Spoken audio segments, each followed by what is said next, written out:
Miércoles 20 de septiembre del año 2023, en el nombre del Padre, del Hijo y del Espíritu Santo. Amén. Ponemos en tus manos, Señor, a todas las personas que están en este momento siguiéndonos en este canal. Gracias, bendice sus mesas, sus casas, sus familias, sus necesidades. Nos unimos en esta oración y pedimos a cada uno de ellos que pues también anoten sus nombres o la petición que tengan en el corazón, en el alma. Hay peticiones urgentes por un enfermo, por un difunto, por una situación, algún problema, alguna desaveniencia. Con mucho gusto las ponemos siempre en manos de nuestro buen Dios. Gracias por acompañarnos hoy, en el nombre del Padre, del Hijo y del Espíritu Santo. Amén. Bendito sea Señor.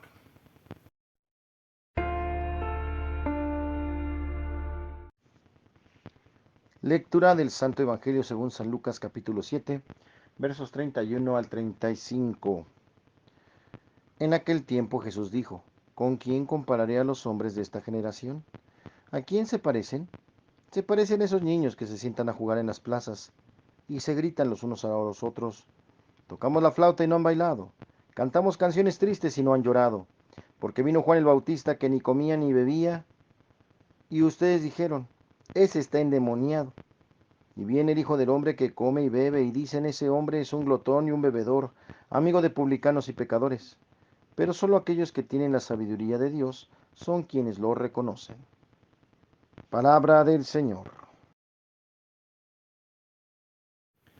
En este evangelio de veras que se muestra la incongruencia del hombre, porque pues es cierto, a veces somos como niños. Dicen algunos que la diferencia entre los niños y los adultos pues es el precio de los juguetes. Y que a veces vivimos encaprichados también con lo que no tenemos y pedimos a Dios tener lo que no tenemos. En fin, ¿verdad? Entonces aquí la idea es esa: tocaron la flauta y no bailaron, cantaron canciones tristes y no lloraron. Es curioso que en un velorio se cuentan chistes, es curioso que en una fiesta se ponen caras largas y nadie canta, nadie baila, nadie come, nada de nada.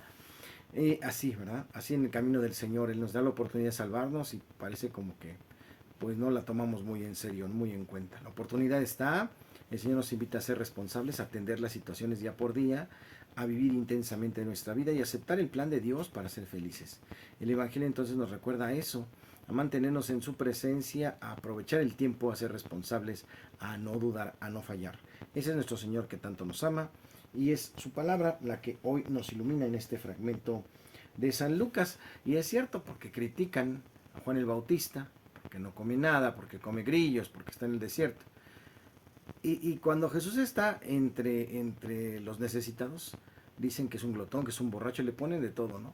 Entonces, ¿quién se entiende? ¿Quién se entiende? ¿Quién nos entiende en este caminar a veces como niños, cuando el Señor nos pide una fe adulta en el Evangelio de hoy?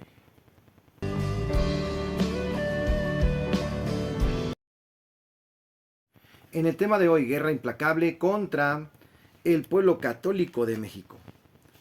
Los atentados ininterrumpidos contra la Iglesia, o mejor contra el mismo pueblo católico de México, que habían comenzado impúdicamente hacía años, continúan en aumento. Había comenzado legalmente con los artículos antirreligiosos de la Constitución del año 1917 y ahora se consumaba con acciones violentas y legales contra la Iglesia en la libertad religiosa. Pero el pueblo católico mexicano tuvo ya bastante. No soportó más todo aquel baile absurdo y sin sentido y aquellas disposiciones que pretendían cerrar las iglesias, desterrar a los curas y dejar comarcas enteras vacías de catecismo, devoción, sacramentos, etc. Tan considerables fueron los atropellos y tanto irritaron al pueblo, escribió Vasconcelos, que no tardó en producir una sublevación general en el centro del país. Al grito de ¡Viva Cristo Rey!, campesinos mal armados se pronunciaron contra la dictadura callista, que sólidamente establecida y bien armada fácilmente hizo carnicería en los rebeldes. Al mismo tiempo, la rebelión fue pretexto para que en todo el país los atentados gubernamentales tomaran las formas más salvajes. Nunca había corrido en el país más sangre y nunca llegó el oprobio a tanto. Se produjo entonces un fuerte movimiento popular que, tras experimentar a diario vanamente de sus gritos de dolor y sus pedidos ver reconocidos sus derechos fundamentales, no eran escuchados, tomó las armas de la insurrección. Al principio fue casi pura reacción, luego, tras dolorosas consideraciones de carácter moral, el movimiento de protesta se organizó como una acción popular generalizada y sistemática. El gobierno los llamó al principio despectivamente cristeros, porque morían gritando «¡Viva Cristo Rey!».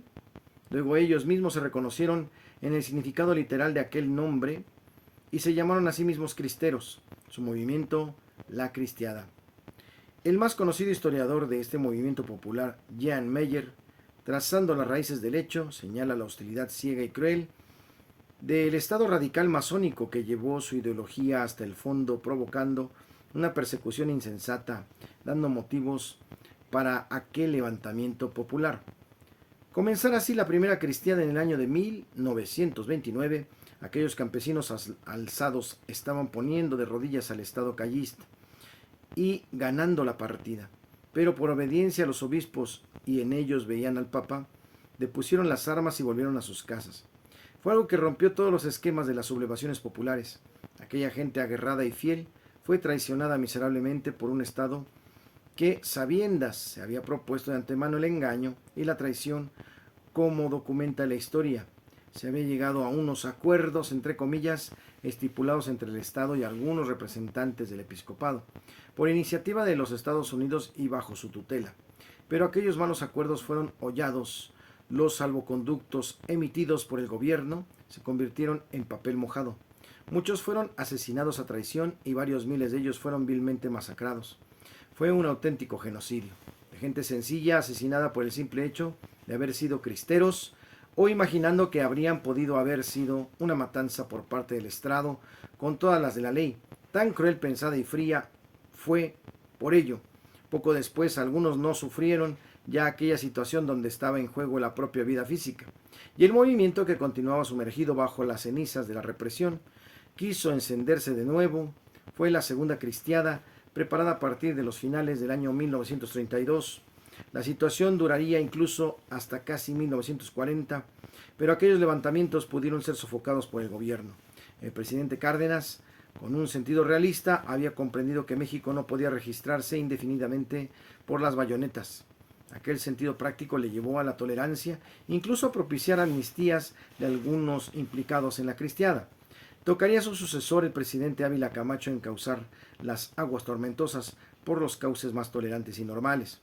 El pequeño árbol venenoso, plantado ya en el siglo XIX y cultivado en los comienzos del XX por ideologías contrarias a la sana tradición de México, dio frutos bien armados. Sus feroces coletazos de violencia ideológica anticatólica continuarán por lo largo tiempo en las primeras décadas del siglo XX, con una persecución legal e ideológica que llevará a la muerte cruel a un buen número de católicos, sobre todo el sacerdote. Aquella violencia se amasará poco a poco a partir de la segunda mitad de los años 30 del siglo XX.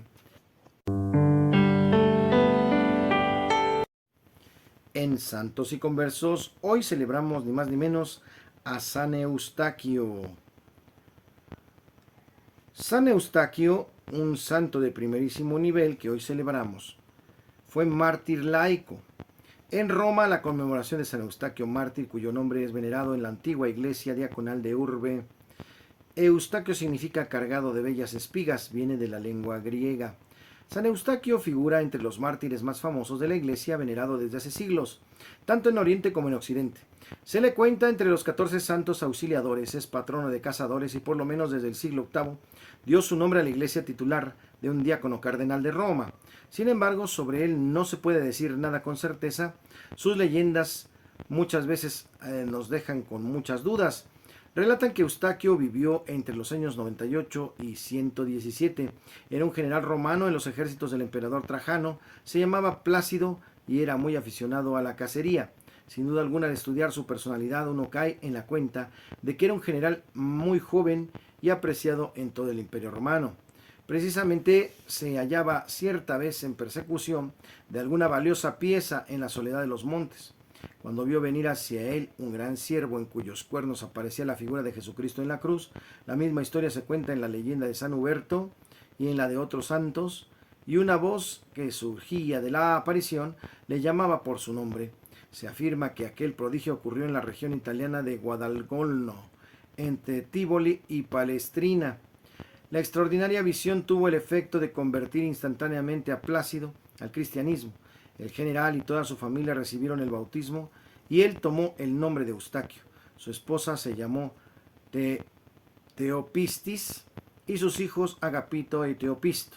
Poco después de su conversión, Eustaquio perdió todos sus bienes y tras una serie de infortunios se vio obligado a separarse de su familia. Tiene que salir de Roma.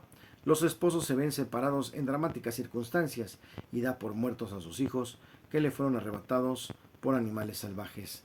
En Santos y Conversos, un mártir laico, San Eustaquio.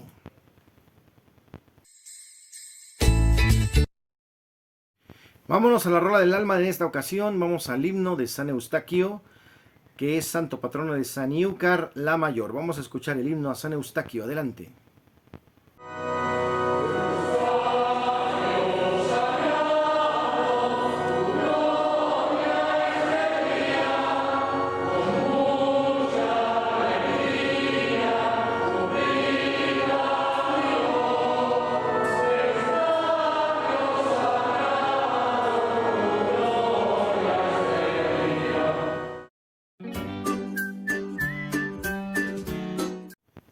En el chiste, pregunta profesional para el examen de acreditación a la licencia de psicología. La pregunta es, ¿qué es estrés? El aspirante contestó, 2 más 1. Señor Jesús. En Curiosidades de la Iglesia Católica, podemos ver el momento en que Dios hace una promesa a Abraham, confía en la promesa de Dios, y este, sin conocer del todo a Dios, cree en su promesa y se levanta de su tierra con todo lo que tiene y va hacia donde Dios lo va guiando. Esta acción, sin duda, nos muestra la fe y confianza que Abraham tiene en Dios. Al leer esta lectura podemos hacer el comparativo con la manera en la que Dios nos invita a confiar en su voluntad, la manera en que nos asemeja al Padre de la fe, y bien recordar las resistencias que hemos tenido por nuestras dudas, por el miedo a que nos demos sin nada, nos quedemos vacíos, por la manera en que nos aferramos a las propiedades, a lo que poseemos, por los afectos que consideramos más importantes que dejarnos guiar por Dios hacia la tierra prometida, es decir, hacia la realización del proyecto que Él tiene para cada uno de nosotros. El Evangelio de Dios se nos da en una recomendación que abre puertas en muchos sentidos. No juzgar. El juicio es como una navaja filosa que corta nuestras relaciones con el prójimo. La manera en que nosotros vemos defectos, incoherencias, falsedades en el prójimo no debería llevarnos a juzgar y hablar mal de las personas, sino que debería ser como un espejo donde se puede revisar en mi vida si eso que veo con severidad en el prójimo lo veo en mí. Disculpo mis acciones, las justifico y las realizo con plena libertad. En Curiosidades.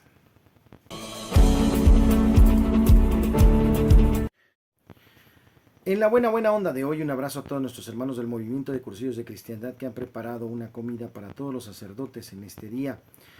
Habemos muchos que estamos sirviendo en el movimiento desde hace mucho tiempo, otros que apenas lo van conociendo, pero me gusta mucho que en este movimiento tienen apertura y mucho respeto y caridad para con los sacerdotes. Saben tratarlos con dignidad, les dan su espacio, su tiempo, su comprensión. Cuando tenemos muchas actividades o cosas, ¿verdad?, nos respetan bastante. Es un ambiente muy bonito, muy cordial de amigos, pero siempre con el respeto al pastor, al sacerdote. Dios les bendiga, hermanos de Cursillos, y Dios bendiga al Señor porque nos ha hecho hermanos. Y asimismo vamos a pedir que haya nuevas vocaciones en nuestra diócesis de Azcapotzalco. Nos vemos al ratito en la comida en el Movimiento de Cursillos. El Señor les guarde, les protege, les bendiga, haga resplandecer su rostro sobre ustedes y les conceda la paz. Que les bendiga el Padre, el Hijo y el Espíritu Santo y les acompañe siempre. Yo soy el Padre Jorge Arturo, muy contento de estar con ustedes en este canal, que es finalmente el suyo, es su canal. Ustedes lo hacen, ustedes lo mantienen vivo, atento, y nuestra intención es que Jesús se conozca y se ame más. Gracias por sus likes, gracias por invitar a otros a ser parte de nuestra comunidad. Un abrazo a nuestros nuevos suscriptores y pues aquí estamos para servirles. Nos vemos mañana jueves en Espíritu Canal.